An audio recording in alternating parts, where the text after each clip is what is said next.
Hello everyone, how are you? कैसे आप सभी? मैं डॉक्टर प्रतिभा आप सभी का स्वागत करती हूं अपने चैनल पर।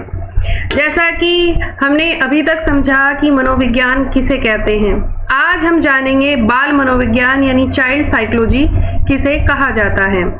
इसका बेसिक अगर हमने कवर कर लिया तो ये हमें याद रखना बहुत ज़्यादा इजी हो जाएगा। तो बात करें बाल मनोविज्ञान की, तो बाल मनोविज्ञान या बाल विकास शब्द का सबसे पहले प्रयोग रिपब्लिक नामक पुस्तक में किया गया था, जिसकी रचना प्लेटो ने की थी। अतः इन्हें बाल मनोविज्ञान और बाल विकास का जनक कहते हैं।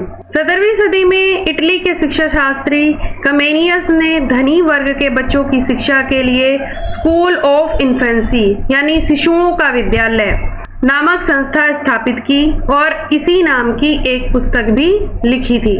18वीं सदी में मनोविज्ञान दो विचारधाराओं में विभाजित हो गया। एक विचारधारा थी दार्शनिक विचारधारा और दूसरी विचारधारा थी वैज्ञानिक विचारधारा। दार्शनिक विचारधारा की अगर बात करें तो इसके जनक थे अरस्तु, जिनके अनुसार बाल विकास आत्मा और परमात्मा की देन है। वहीं वैज्ञानिक विचारधारा की बात करें तो इसके जनक थे पेस्टोलॉजी, जिनके अनुसार बाल विकास वंशानुक्रम एवं वातावरण के प्रभाव से होता है, यानी बालक का विकास जो भी होगा वो उसके वातावरण और उसके वंशानुक्रम के अनुसार ही होगा।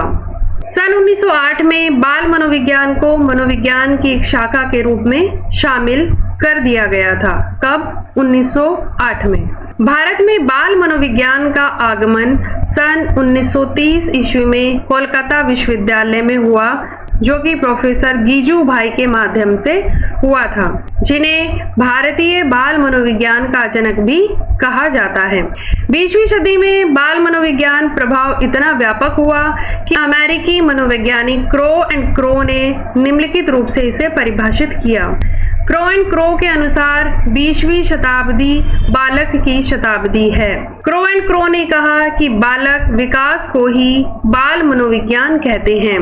साथ ही क्रो एंड क्रो ने कहा कि बाल मनोविज्ञान मनोविज्ञान की वह शाखा है जो बालक के विकास का गर्भावस्था से लेकर किशोरावस्था तक अध्ययन करता है।